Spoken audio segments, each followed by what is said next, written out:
Hello दोस्तों। प्रत्येक दिन की तरह आज पुनः आपके समक्ष एक सीरीज लेकर आई हूँ और वो सीरीज चल रही हमारी हिंदी भाषा के उद्भव और विकास से संबंधित महत्वपूर्ण प्रश्न उत्तरों की। दोस्तों, आप सभी जानते हो कि हमने जो ये तीसरी क्लास है हमारी हिंदी भाषा के उद्भव और विकास को लेकर। पहले क्लास में कुछ आसान क्वेश्चन थे, उससे अगले क्लास में उससे थोड़े से कठिन क्वेश्चन थे और आज भाषा पर बनने वाले महत्वपूर्ण क्वेश्चन लेकर आपके समक्ष आई हूँ। इन 3 क्लासों में जितने महत्वपूर्ण क्वेश्चन बनते थे हिंदी भाषा के उद्भव और विकास से, मैंने सभी आपके समक्ष रखे हैं। अब आप अपनी तैयारी को देख लीजिए कि किस प्रकार की तैयारी हमारी है और कितने क्वेश्चन इस 3 क्लासेज में हमने सही किए हैं। कहना चाहूँगी तीनों क्लासों को एक साथ देखना चाहते हो तो प्लेलिस्ट में जाकर एक साथ देख लीजिएगा। हिंदी भाषा के उद्भव और विकास से संबंधित प्लेलिस्ट बनी हुई है, वहाँ तीनों वीडियो आपको मिलेगी, या फिर इस वीडियो के डिस्क्रिप्शन में मैं उनकी लिंक आपको दे दूंगी। आप तीनों को एक साथ लगाकर देखिए और फिर देखिए कि किस प्रकार के क्वेश्चन हिंदी भाषा के उद्भव और विकास से उठाए जा रहे हैं और किस प्रकार के जो क्वेश्चन हैं वो हमें किस प्रकार के क्वेश्चनों की तैयारी करनी चाहिए। आइए, आज 60 तक के क्वेश्चन हम कर चुके थे, आज 61 का क्वेश्चन है। सूची 2 सूची दी गई आपके समक्ष, सूची 1 और सूची 2। दोनों सूचियों को आपको सुमेलित करके नीचे जो कोड दिया गया है, जो कूट दिया गया है, उसमें सही कूट का चयन कर आपको आंसर देना है। सूची 1 में है, भोरे भोर अकल की घड़ी, बैठ शिला की सतत छां, या आ गए रस कथा प्रसागो, भोग भोग भोज रस माना। सूची 2 में है, खड़ी बोली, अवधी, ब्रजभाषा, मैथिली, भोजपुरी। दोस्तों, सूची 1 में आपकी तरफ यहाँ दी गई हैं कुछ काव्य पंक्तियाँ और सूची 2 में उसकी भाषा है। सही मिलान कर कूट का आंसर कर आपको कमेंट करके आंसर देना है। जल्दी से आंसर दीजिए।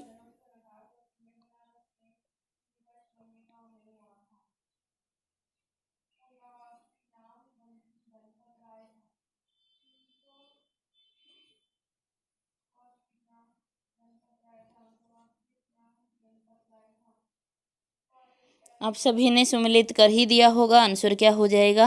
ए हो जाएगा। आप जानते हो कि जो भोरे भोरे भोर अकल की घड़ी, अकल की धड़ी, ये कौन सी भाषा के हैं आपके? ये भोजपुरी के हैं।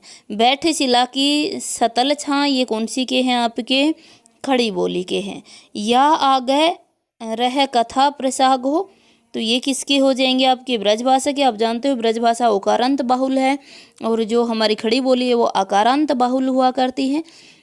उसके बाद है भोग भोग भोग भोज रस माना, ये किसकी हो जाएंगी? अवधी भाषा की हो जाएंगी। आंसर हो जाएगा ए।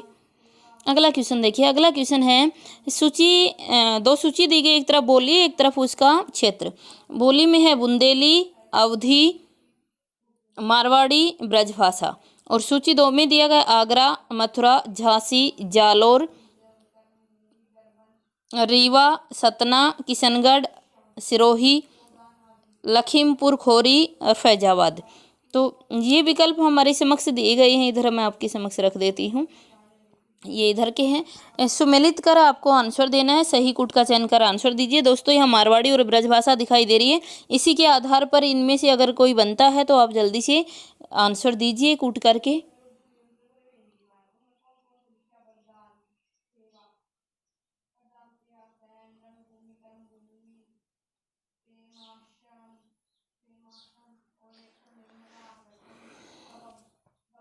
अगर हम यहीं से मैच करना चाहें दोस्तों तो देखिएगा, ब्रजभाषा दिया गया है और आपको पता है कि जो ब्रजभाषा है और एक मारवाड़ी दिया गया है, तो हम मारवाड़ी को देख लेते हैं पहले कि जो मारवाड़ी है वो कहाँ बोली जाती है। आपके किशनगढ़, सिरोही, इस क्षेत्र में क्या बोली जाती है? मारवाड़ी बोली जाती है। तो सी में 4 कहीं दिखाई दे रहा है। सी में 4 2 ऑप्शन में हमारे समक्ष है, 3 में है। तो उसके बाद फिर हम देख लेते हैं इधर दोस्तों ब्रजभाषा। अगर ब्रजभाषा की बात करना चाहें तो ब्रजभाषा सबसे ज़्यादा कहाँ बोली जाती है? आपकी ब्रजभाषा बोली जाती है झांसी, जालोर, आगरा, मथुरा आदि क्षेत्र में ब्रजभाषा बोली जाती है। तो वो आगरा मथुरा हमारे 1 में था। आंसर क्या हो जाएगा? सी हो जाएगा। अगला क्वेश्चन है सुमेलित करना है आपको। सूची 1 में बोली दी गई है, सूची 2 में रचनाकार दिए गए हैं। सूची 1 में है मैथिली, अवधी, राजस्थानी, भोजपुरी। सूची 2 में कुछ रचनाकार दिए गए हैं, मलिक मोहम्मद जायसी, कुशल राय वाचक, धरणीदास, यात्री और सूरदास। सही विकल्प का चयन कर दोस्तों आपको आंसर देना है। नीचे कूट दिया गया है कि किसी रचनाकार की जो बोली थी वो कौन सी थी। सही कूट का चयन कर आंसर दीजिए।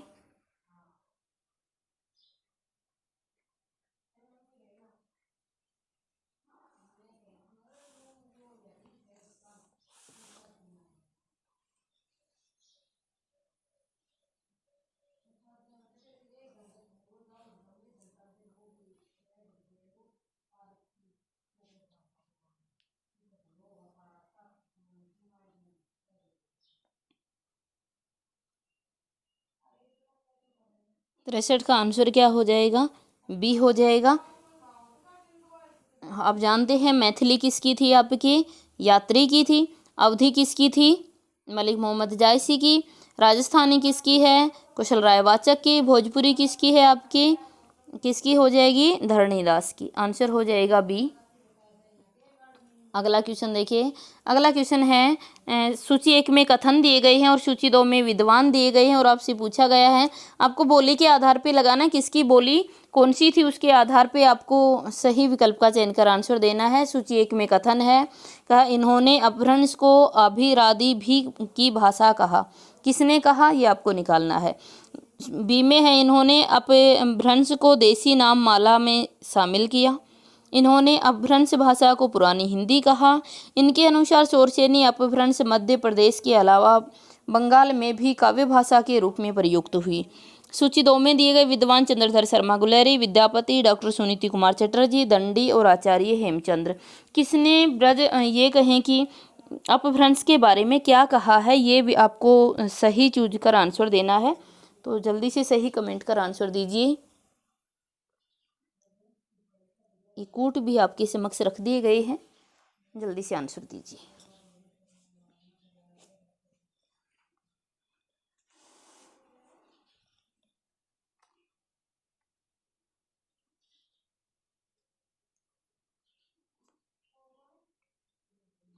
चौसठ का आंसर क्या हो जाएगा?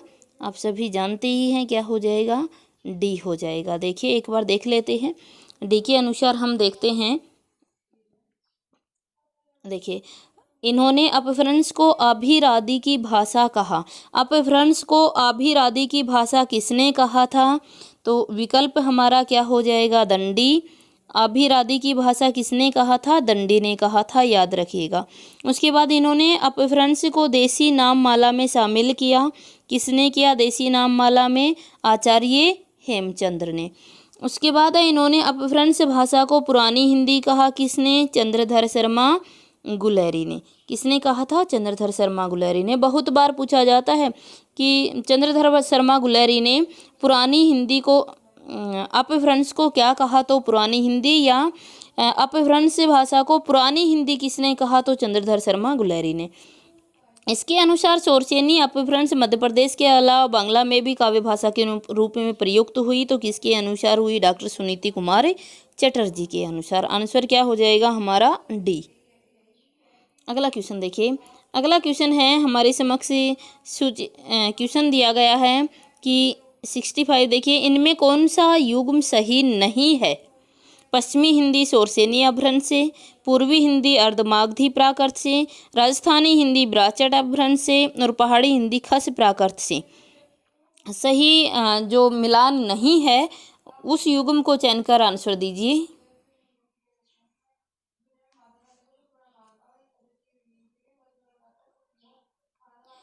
अब सभी जानते ही हैं आंसर क्या हो जाएगा? सी, कि राजस्थानी हिंदी है ये ब्राचट अपभ्रंश से नहीं निकली है। ब्राचट से क्या थी? लहंदा थी आपकी। और ये जो राजस्थानी जो हिंदी है ये ब्राचट से आपकी नहीं निकली हुई है। तो ये आपका क्या हो गया? गलत हो जाएगा। अगला क्वेश्चन है, हमें एक तरफ वाक्य दिए गए हैं और दूसरी तरफ बोली दी गई है और सही कूट का चयन कर हमें आंसर देना है। तो दोस्तों देखिए जो वाक्य हैं उसमें है मेरे कु घर जाने कु दिल बोल रहा। दो है गंगा मैया तोहे पियरी चढ़ाई बो। तीसरा है हमरी छाती पर दंड करे राजा प्रजा और सहचोर। चौथा है ओको बड़ो छोरो खेत में थो। विकल्प सूची 2 में दिया गया है मालवी, अवधी, भोजपुरी, दक्षिणी, मैथिली। सही मिलान कर नीचे कूट दिया गया है, सही कूट का चयन कर आपको आंसर देना है। जल्दी से आंसर दीजिए।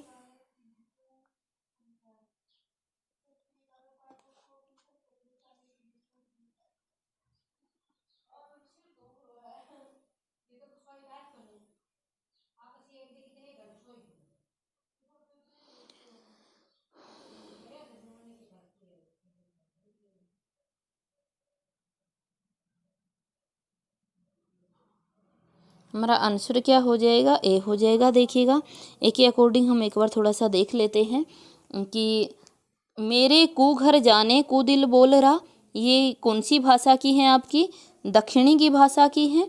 गंगा मैया तोहे पियरी चढ़ाई वो, ये किसकी है? आपकी ये भोजपुरी की है। हमरी छाती पर दंड करे राजा प्रजा और सहचोर, ये किसकी हो जाएंगी? आपकी अवधी भाषा की हो जाएंगी। ओको बड़ो छोरो खेत में थो, ये ओको ओकारांत बहुल डी का किसकी हो जाएंगी? ये आपकी ये हो जाएंगी मालवी भाषा की। आंसर हो जाएगा ए। अगला क्वेश्चन देखिए। अगला क्वेश्चन आपकी समक्ष है। एक तरफ बोली दी गई, एक तरफ उसका क्षेत्र दिया गया है। बोली सूची 1 में है गढ़वाली, कुमायूनी, अवधी, भोजपुरी। सूची 2 में है उसका क्षेत्र ब्रजभाषा, वाराणसी, अयोध्या, बागेश्वर, टिहरी। तो ये जो ब्रज है, ब्रज भाषा से भाषा हटा दीजिए, ब्रज क्षेत्र था। और इस सही कूट का चयन कर आंसर दीजिए।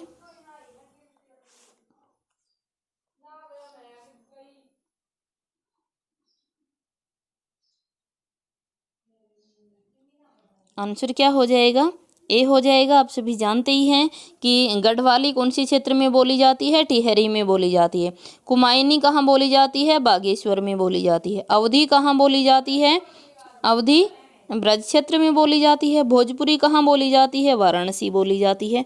तो ये हमारा आंसर हो जाएगा ए। अगला क्वेश्चन देखिए। सुमेलित करना, एक तरफ बोली है, दूसरी तरफ उसका क्षेत्र है। बोली है हाड़ौती, बघेली, गढ़वाली, कन्नौजी। सूची 2 में दिया गया है उत्तराखंड, उत्तर प्रदेश, राजस्थान, मध्य प्रदेश, हरियाणा। सही विकल्प का चयन कर आंसर दीजिए। नीचे कूट दिए गए हैं, सही कूट का चयन कर आपको आंसर देना है। फटाफट आंसर दीजिए।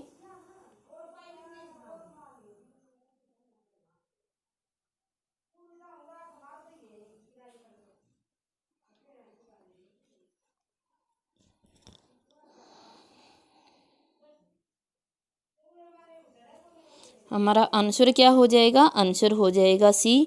आप सभी जानते ही हैं कि हाड़ौती राजस्थान की, हाड़ौती का क्षेत्र राजस्थान में है। बघेली का क्षेत्र कहाँ है? मध्य प्रदेश है। गढ़वाली का क्षेत्र उत्तराखंड है। कन्नौजी का क्षेत्र क्या है? उत्तर प्रदेश है। आंसर क्या आ जाएगा हमारा? ए। अगला क्वेश्चन देखिए। अगला क्वेश्चन है क्वेश्चन नंबर 69। निम्न में से पश्चिम की ओर आते हुए भाषाओं का सही क्रम है। क्वेश्चन पे ध्यान दीजिए। पश्चिम की ओर आते हुए भाषाओं का सही क्रम है। विकल्प है मैथिली, अवधी, ब्रज, हरियाणवी। सही विकल्प का चयन कर आंसर आपको देना है। आंसर दीजिए।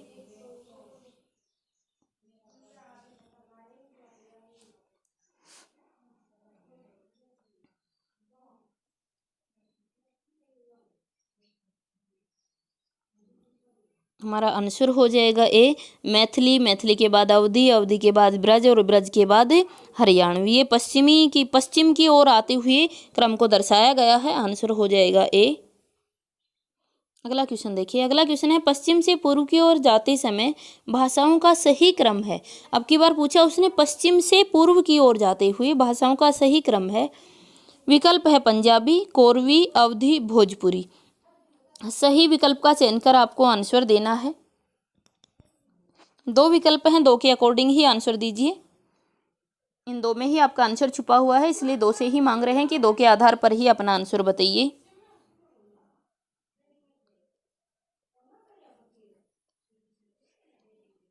आंसर हो जाएगा हमारा ए पंजाबी, कोरवी, अवधी और भोजपुरी। पूछा क्या? पश्चिम से पूर्व की ओर आते हुए, तो सही क्रम हो जाएगा ए। अगला क्वेश्चन देखिए।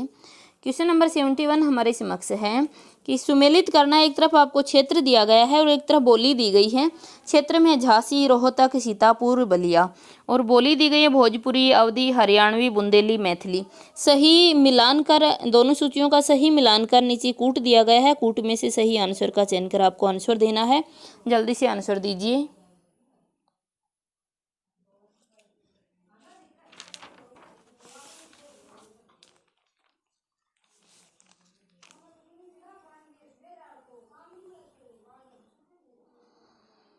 आंसर क्या हो जाएगा? डी हो जाएगा। आप जानते हो झांसी, झांसी कहाँ बोली जाती है? आपके बुंदेली के आसपास बोली जाती है। झांसी में क्या बोली जाती है? बुंदेली। रोहतक, रोहतक में कौन सी बोली जाती है? आपकी हरियाणवी बोली जाती है। सीतापुर में कौन सी बोली जाती है? अवधी बोली जाती है। और बलिया में कौन सी बोली जाती है? भोजपुरी बोली जाती है। आंसर क्या हो जाएगा? डी। अगला क्वेश्चन देखिए। अगला क्वेश्चन हमारे समक्ष है, निम्नलिखित बोलियों को उत्तर से दक्षिणी क्रम में संयोजित कीजिए। उत्तर से दक्षिण क्रम में संयोजित करनी है। बोली है मालवी, बांगरू, बुंदेली, मैथिली। सही विकल्प का चयन कर आंसर दीजिए। हमें देना उत्तर से दक्षिण अब की बार। सही विकल्प का चयन कर जल्दी से आंसर दीजिए।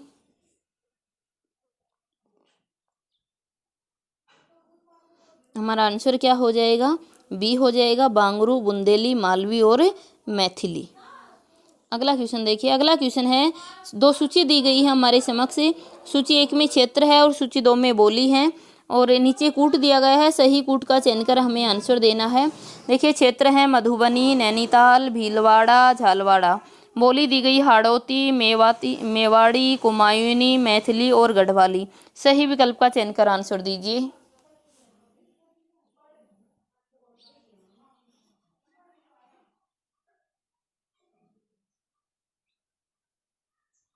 हमारा आंसर क्या हो जाएगा? बी हो जाएगा। देखिए, मधुबनी, मधुबनी कहाँ बोली जाती है? मधुबनी में क्या बोली जाती है? मैथिली बोली जाती है। नैनीताल में क्या बोली जाती है? कुमायूनी बोली जाती है। भीलवाड़ा में क्या बोली जाती है? आपकी मेवाड़ी बोली जाती है। और झालावाड़ में क्या बोली जाती है? हड़ौती बोली जाती है। आंसर हो जाएगा बी। अगला क्वेश्चन देखिए। अगला क्वेश्चन में पुनः हमें सुमेलित करना है। एक तरफ क्षेत्र दिए गए, एक तरफ बोली दी गई है। और क्षेत्र दिए गए इंदौर, हमीरपुर, हरदोई और मिथौरागढ़। और बोली दी गई है कुमायूनी, कन्नौजी, बुंदेली, मालवी, बघेली। सही विकल्प का चयन कर आंसर दीजिए।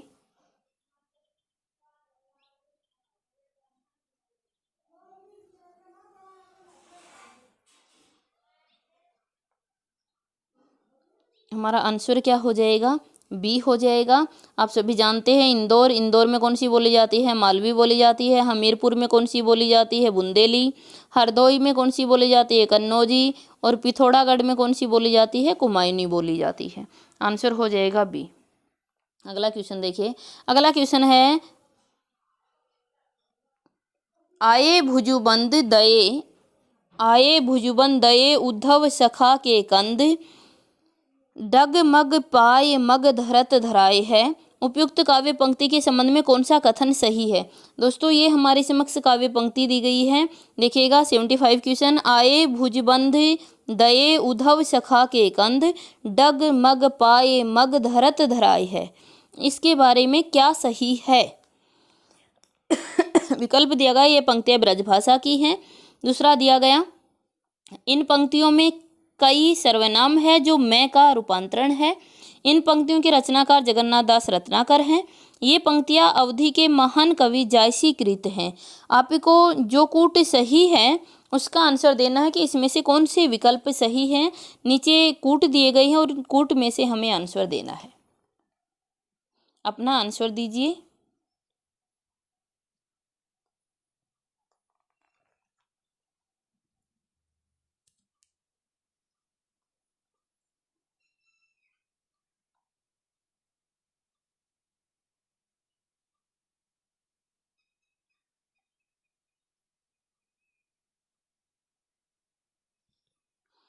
हमारा आंसर क्या हो जाएगा? बी हो जाएगा। 1 और 3 सही हैं। देखिए दोस्तों, एक बार देख लेते हैं। एक में देखिए तो ये पंक्तियाँ ब्रजभाषा की हैं, ये आपको बिल्कुल डगमग पाए जग धरत धराए है, ये किसकी हैं? ब्रजभाषा की हैं, बिल्कुल सही है। और 2 कह रहा है इसमें कई सर्वनाम है, कई सर्वनाम है, नहीं है, ये गलत हो गया। 3 कह रहा है इन पंक्तियों के रचनाकार जगन्नाथ दास रत्नाकर हैं, बिल्कुल ये जगन्नाथ दास रत्नाकर की जो रचना है उससे ली गई है, तो ये भी सही है। ये पंक्ति अवधि की महान कवि जयसी की हैं, तो ये जयसी की नहीं है, इसलिए गलत हो गया। हमारा सही हो गया 1 और 3, और 1 और 3 कौन से ऑप्शन में है? बी में है, तो आंसर भी क्या हो गया? बी हो गया। अगला क्वेश्चन देखिए, अगला क्वेश्चन अवधि की प्रमुख विशेषताएं हैं। फर्स्ट दिया गया हमें अवधि में ए आई औ का उच्चारण क्रम से आई और ऐऊ होता है। विकल्प 2 है अवधि के विशेषगण मूल रूप से आकारांत होते हैं। 3 है अवधि में संबंध कारक के लिए सई का प्रयोग होता है। और चौथा है आसई आसौ नौ अवधि में अव्यय के रूप में प्रयुक्त होते हैं। सही विकल्प का चयन कर आंसर दीजिए।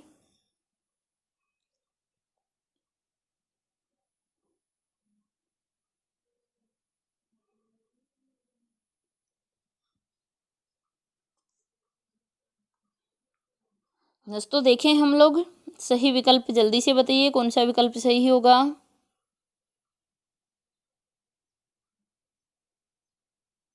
हमारा आंसर हो जाएगा 1 2 4 सही है, यानी ए आंसर हो जाएगा। देखिए अगर हम एक की बात करते हैं, कह रहा है अवधि में आई औ का उच्चारण आई और ऐऊ की तरह होता है, बिल्कुल सही है। दूसरा इसने कहा अवधि के विशेष गण जो हैं मूल रूप से आकारांत होते हैं, एकारांत होते हैं, तो बिल्कुल सही है। एकारांत वो होते हैं जिनका अंत जो होता है वो ऐसे होता है। तीसरा है अवधि में संबंध कारक के लिए सही का प्रयोग होता है, ये गलत हो गया। चौथा है आसही आसहो नौ अवधि में अव्यय के रूप में प्रयुक्त होते हैं, तो ये भी सही है। आंसर हो जाएगा ए 1 2 4 सही है। अगला क्वेश्चन देखिए, अगला क्वेश्चन हमारे समक्ष दिया गया निम्नलिखित में से कौन उर्दू के प्रसिद्ध लेखक व शायर नहीं है? विकल्प है गुलाम अली, जफर, गालिब, शाह मिराजी। और नीचे कूट दिया गया है, सही कूट का चयन कर आपको आंसर देना है। आंसर दीजिए।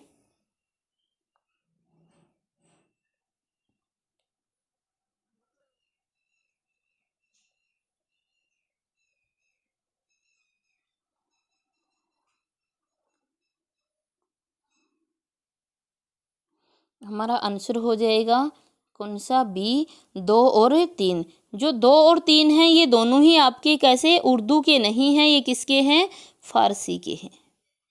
उर्दू के नहीं, ये किसके हैं? दोनों ही फारसी के शायरकार हैं, जफर भी और गालिब भी। बाकी गुलाम अली और शाह मिराजी जो हैं ये उर्दू के लेखक और शायर हैं। अगला क्वेश्चन देखिए, निम्न में से कौन से कथन सत्य हैं? बहुत ही अच्छा क्वेश्चन है दोस्तों, और चाहूँगी कि आप लोग भी कमेंट करके इसका आंसर अवश्य दें। देखिए क्वेश्चन है निम्नलिखित में से कौन से कथन सत्य हैं? विकल्प है राजभाषा का प्रावधान संविधान की धारा 343 से 351 के अनुच्छेदों में वर्णित है। दूसरा है 92वें संविधान संशोधन 2003 द्वारा वर्ष 2004 में 4 भाषाएं बोडो, संथाली, डोगरी, ब्रजभाषा जोड़ी गई।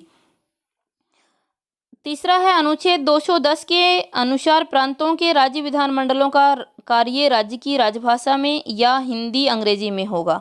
और 4 है राजभाषा अधिनियम 1976 के अनुसार केंद्रीय कार्यालयों में प्रेषित हिंदी पत्रों का भी हिंदी में ही दिया जाएगा। तो सही विकल्प का चयन कर आपको आंसर देना है कि इसमें कौन कौन से कथन सत्य हैं। नीचे कूट दिया गया है, कूट को चयन कर आंसर दीजिए।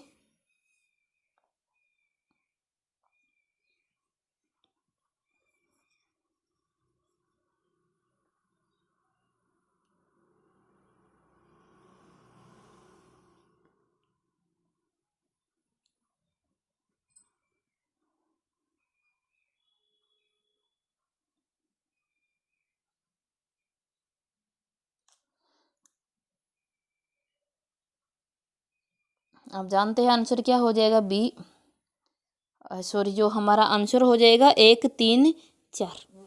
बी नहीं होगा दोस्तों, हमारा जो आंसर हो जाएगा वो क्या हो जाएगा? आंसर हमारा हो जाएगा डी, एक आंसर डी हो जाएगा। 1 3 4 सही है। देखिए दोस्तों, एक बार देख लेते हैं। पहला दिया गया राजभाषा का प्रावधान संविधान की धारा 343 से 351 तक है, बिल्कुल सही है। दूसरा दिया गया 92वें संविधान संशोधन 2003 द्वारा वर्ष 2004 में 4 भाषाएं बोडो, संथाली, डोगरी और ब्रजभाषा जोड़ी गई। दोस्तों, ये बात सही है कि 92वें संविधान संशोधन में 4 भाषाएं जोड़ी गई, लेकिन उन 4 भाषाओं के अंतर्गत हम जानते हैं कि ब्रजभाषा नहीं थी। कौन सी थी? आपको पता ही है, पीछे के टेस्ट में हम करके आए थे। क्या जोड़ा गया था? बोडोमास। बोडोमास, बोडो थी, डोगरी थी, मैथिली थी और संथाली थी। ये 4 भाषाएं थी। बोडोमास के नाम से याद रख लीजिएगा। 4 भाषाएं जोड़ी गई थी जिसमें ब्रजभाषा आपकी नहीं थी। तो देखो, बोडो है, डोगरी है, संथाली है और कौन सी रहेगी आपकी? कौन सी से संथाली बन गई और कौन सी रह गई आपकी? मैथिली रह गई। तो ये 4 भाषाएं जोड़ी गई थी जिसमें ब्रजभाषा नहीं थी, तो ये विकल्प हमारा गलत हो गया। बाकी 3 का भी सही है और 4 का भी सही है, 1 का भी सही है, 2 का क्या है? गलत है। तो हमारा आंसर जो है वो आंसर कौन सा हो जाएगा? डी हो जाएगा। 1 3 4 सही। अगला क्वेश्चन देखिए। अगला क्वेश्चन, निम्नलिखित में से कौन से हिंदी के संचार माध्यम है? विकल्प है इंटरनेट, बीबीसी न्यूज, हॉलीवुड, और बॉलीवुड। तो सही विकल्प का चयन कर आपको आंसर देना है। लेकिन दोस्तों, आंसर देने से पहले कहूँगी कि इस क्वेश्चन को हम छोड़कर चलते हैं, क्योंकि वर्तमान समय में अगर देखें तो चारों के अंदर ही हिंदी अपना स्थान जमा चुकी है और कोई विकल्प हमारे समय पास ऐसा नहीं है। फिर भी अगर हम प्राचीन समय की बात करते हैं तो हमारा जो आंसर हो जाएगा वो कौन सा हो जाएगा? जो सही होगा वो इंटरनेट और बॉलीवुड हो जाएगा। ये दोनों सही हो जाएंगे, यानी कि हमारा 1 और 4 सही है और 1 और 4 ए में है। जो हॉलीवुड है उसकी वो भी अमेरिका से है और उसकी मूल भाषा अंग्रेजी थी। और बीबीसी न्यूज़ है, ये भी ऑल इंडिया ऑल जो वर्ल्ड है उसके न्यूज़ है, तो इसकी भी जो प्रारंभिक भाषा थी वो क्या थी? अंग्रेजी थी। लेकिन वर्तमान समय में चारों ही के अंदर ही हिंदी अपना स्थान पा चुकी है और चारों का माध्यम जो है वो उसमें हिंदी एक रेस्पेक्टेड भाषा के रूप में स्वीकार की गई है। अगला क्वेश्चन देखिए। अगला क्वेश्चन है देवनागरी लिपि की विशेषताएं हैं। ये 4 विशेषताएं आपके समक्ष दी गई हैं। एक बार देखिएगा कि देवनागरी लिपि की कौन कौन सी विशेषता है।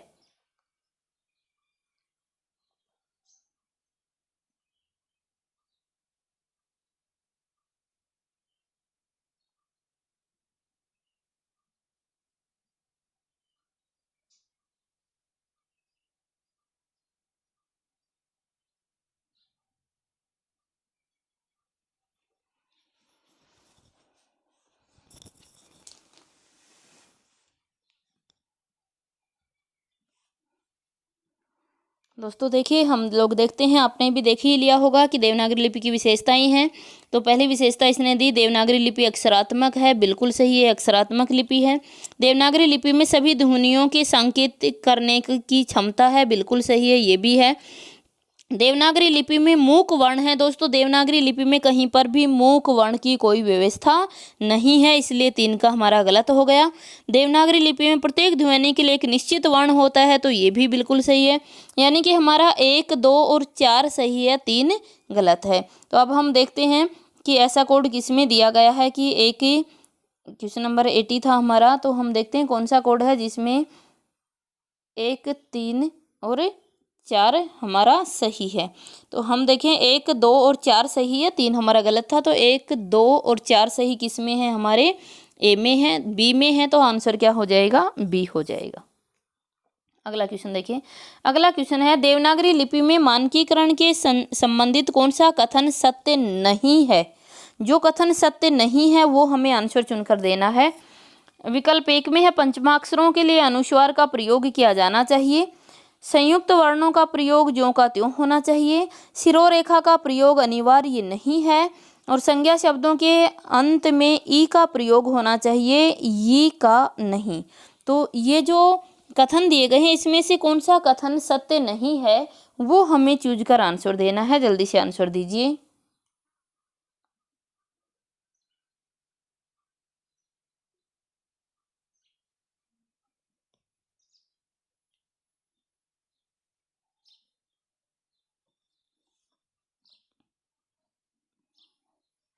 दोस्तों सभी ने आंसर चुन ही दिया गया होगा। क्या सही नहीं है? सी सही नहीं है कि सिरोरेखा का प्रयोग अनिवार्य नहीं है। दोस्तों ये गलत है, क्योंकि सिरोरेखा का प्रयोग अनिवार्य है। तो यही गलत हुआ, बाकी सभी तीनों स्टेटमेंट सही दी गई है। चलिए आगे देखते हैं दोस्तों। आगे हमारे समक्ष दिए गए हैं कि कुछ हमें कूट दिए गए हैं कि अगर हमारा ए और आर दोनों सही हैं तो हमें ए आंसर चुनना है, ए सही आर गलत है तो हमें क्या चुनना? बी आंसर चुनना है। ए गलत आर सही है तो सी, और ए और आर दोनों गलत हैं तो डी आंसर चुनना है। इस कूट को मैं छोड़ देती हूँ, भूल जाइए। हम लोग देखते हैं, इधर आ जाइए। क्वेश्चन नंबर 82 दिया गया है कि हमारे समक्ष एक स्थापना दी गई और तर्क दिया गया। हमें ये देखना है कि दोनों सही हैं या दोनों में से कोई एक सही है या दोनों ही गलत हैं। इस आधार पे हमें क्वेश्चन निकालना है। देखिए दोस्तों, अगर मैं बात करना चाहती हूँ क्वेश्चन नंबर 82 की, तो स्थापना दी गई है भारोपीय समूह विश्व का अत्यंत विस्तृत भाषा परिवार है। इस भाषा परिवार की भारतीय शाखा को ही भारतीय आर्य भाषा कहा जाता है। अब आपको निर्धारित करना है कि ये स्थापना गलत है या सही है। तर्क दिया गया, हिंदी भारतीय आर्य भाषा होने के कारण भारोपीय समूह के अंतर्गत ही आती है। बताइए आपको अब कमेंट में ये देना है ए सही आर गलत, या ए सही आर सही, या दोनों गलत। ये आपको लिखकर कमेंट करना है। दोस्तों जल्दी से मुझे इंतज़ार रहेगा आपके आंसर का। जल्दी से कमेंट करके आंसर दीजिए।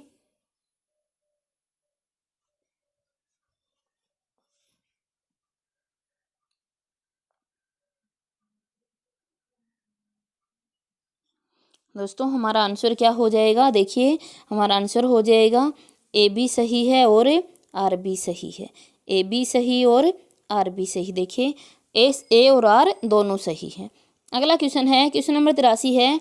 ऐतिहासिक दृष्टि से हिंदी प्रदेश में 5 प्राकृत थी: अपभ्रंश, सोरसेनी, अर्धमागधी, मागधी और खस। तर्क दिया गया, जिसे हम हिंदी कहते हैं वह इन्हीं 5 प्राकृतों की उत्तराधिकारिणी भाषाओं का संघ है। अब आपको कमेंट करके आंसर देना है कि ए और आर में से कौन से सही हैं, कौन से गलत हैं, दोनों ही सही हैं या दोनों ही गलत हैं। जल्दी से कमेंट करके आंसर दीजिए।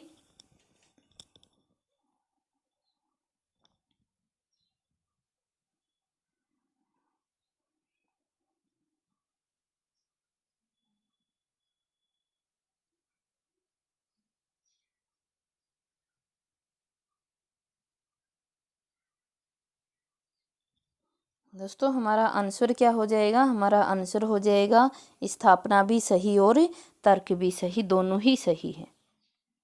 अगला क्वेश्चन देखिए। अगला क्वेश्चन है, स्थापना दी गई मारवाड़ी राजस्थान के पश्चिमी भाग की बोली है, अतः इसे पश्चिमी राजस्थानी भी कहते हैं। तर्क है, पुरानी मारवाड़ी को ही डिंगल कहा जाता है, डिंगल कहा गया है। हिंदी साहित्य का आदिकालीन वीर गाथा काव्य इसी उपभाषा में है। आपको कमेंट करके आंसर देना है कि ए सही है या आर सही है या दोनों सही या दोनों गलत हैं। जल्दी से आंसर दीजिए।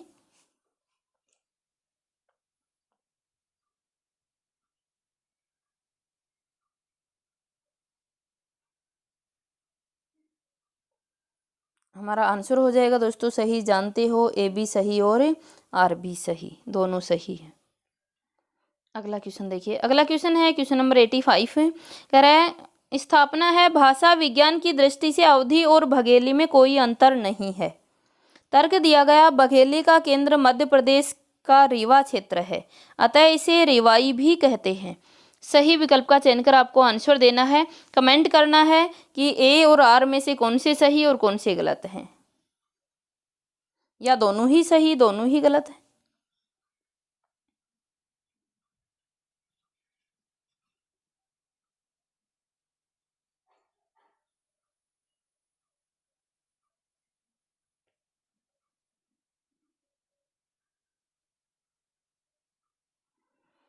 दोस्तों आप सभी जानते ही हैं दोनों ही सही है, ए बी सही और आर बी सही। आपके मस्तिष्क में आ रहा होगा, अच्छा मैम ये बताओ अवधि और बघेली में कोई अंतर नहीं है, सही कैसे होगा? भाई बिल्कुल सही है। भाषा विज्ञान की दृष्टि से अवधि और बघेली में कोई अंतर नहीं है। डॉक्टर पंडित दीनदयाल ने कहा है कि भाषा विज्ञान की दृष्टि से अवधी और बघेली में कोई अंतर नहीं है। हाँ, इसके स्वरूप में अंतर हो सकता है, लेकिन इसकी भाषा विज्ञान की दृष्टि से इसमें कोई भी अंतर नहीं है। तो ये भी सही है और तर्क भी हमारा सही है। अगला क्वेश्चन देखिए। अगला क्वेश्चन है 86 कह रहा है, सर्वप्रथम महादेव गोविंद रानाडे ने लिपि सुधार समिति का गठन किया। तर्क कह रहा है डॉक्टर श्याम सुंदर दास ने पंचमाक्षर के स्थान पर अनुस्वार का प्रयोग करने का सुझाव दिया। हमें कमेंट करके आंसर देना है कौन से सही और कौन से गलत हैं, दोनों सही या दोनों गलत हैं।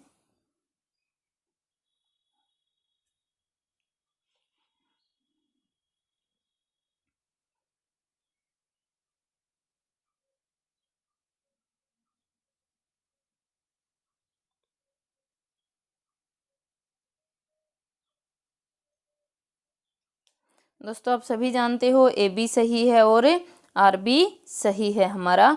सर्वप्रथम महादेव जो गोविंद रानाडे हैं उन्होंने ही लिपि सुधार समिति का गठन किया था और डॉक्टर श्याम सुंदर दास ने पंचमाक्षर के स्थान पर अनुस्वार के प्रयोग का सुझाव दिया। अगला क्वेश्चन है, क्वेश्चन नंबर 87 है, वर्णात्मक लिपि समय, श्रम व स्थान सभी दृष्टिकोणों से उपयुक्त नहीं है। तर्क में दिया गया यह अधिक स्थान घेरती है। सही विकल्प का चयन कर हमें आंसर देना है। आंसर दीजिए।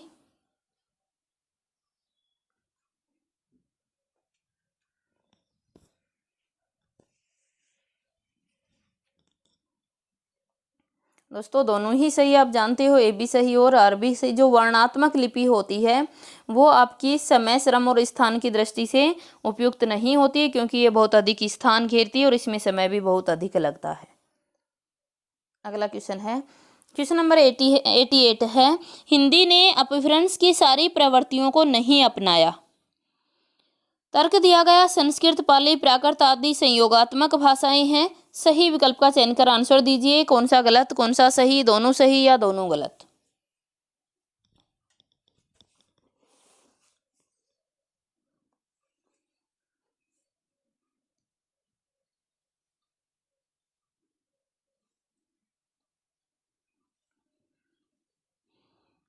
हमारा आंसर आ जाएगा ए जो है वो हमारा गलत है और आर जो है वो सही है। देखिए, हिंदी ने अपभ्रंश की सारी प्रवृत्तियों को अपनाया है, बिल्कुल अपनाया है। हिंदी ने सारी प्रवृत्तियों को अपनाया है और इसने कहा नहीं अपनाया, गलत हो गया। और जो संस्कृत, पाली, प्राकृत आदि हैं ये कैसी हैं, संयोगात्मक भाषाएं हैं, दोनों सही। अगला क्वेश्चन देखिए, क्वेश्चन नंबर 89 हमारे समक्ष है, खड़ी बोली आकार बाहुल है। तर्क दिया गया इसमें अधिकांशतः आकारांत शब्दों का प्रयोग नहीं होता। सही विकल्प का चयन कर आंसर दीजिए।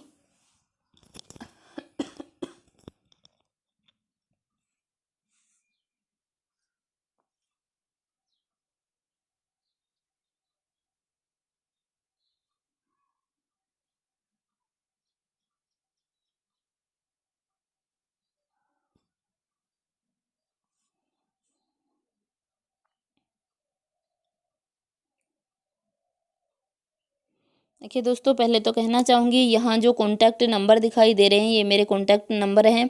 अगर आपको किसी भी प्रकार की क्यूरीज होती है तो आप इन पे कॉल भी कर सकते हो और ये व्हाट्सएप नंबर भी हैं, आप इन पे व्हाट्सएप भी करके अपनी कोई भी क्यूरीज है तो उससे संबंधित आप मेरे से बात कर सकते हैं। आइए अब हम अपने क्वेश्चन पे चलते हैं और जो क्वेश्चन आपके समक्ष दिया जा रहा है, क्वेश्चन है कह रहा है खड़ी बोली आकार बाहुल है। बिल्कुल सही है, जो खड़ी बोली है वो क्या है आपकी आकार बाहुल है, ए सही। और कह रहा है इसमें अधिकांशतः आकारांत शब्दों का प्रयोग नहीं होता, ये गलत है। आकारांत है तो आकारांत शब्दों का प्रयोग होता है, तो ये हमारा आर गलत, ए सही और आर गलत हो जाएगा। अगला क्वेश्चन देखिए, अगला क्वेश्चन हमारे समक्ष दिया गया है कि क्वेश्चन नंबर 90 है, ब्रज भाषा पश्चिमी हिंदी की बोली है। तर्क है इनका जन्म शोरसेनी अपभ्रंश से हुआ है। सही विकल्प का चयन कर हमें आंसर देना है। सही विकल्प का चयन कर आंसर दीजिए।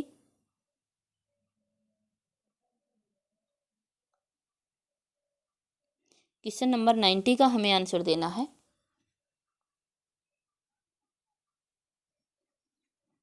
चलिए, ये आज का हमारा आखिरी क्वेश्चन था दोस्तों, और सभी जानते ही हो कि अंत में हम गलत नहीं देना चाहेंगे, तो इसमें ए भी सही है और क्या है हमारी आर भी सही है, दोनों ही सही हो जाएंगे।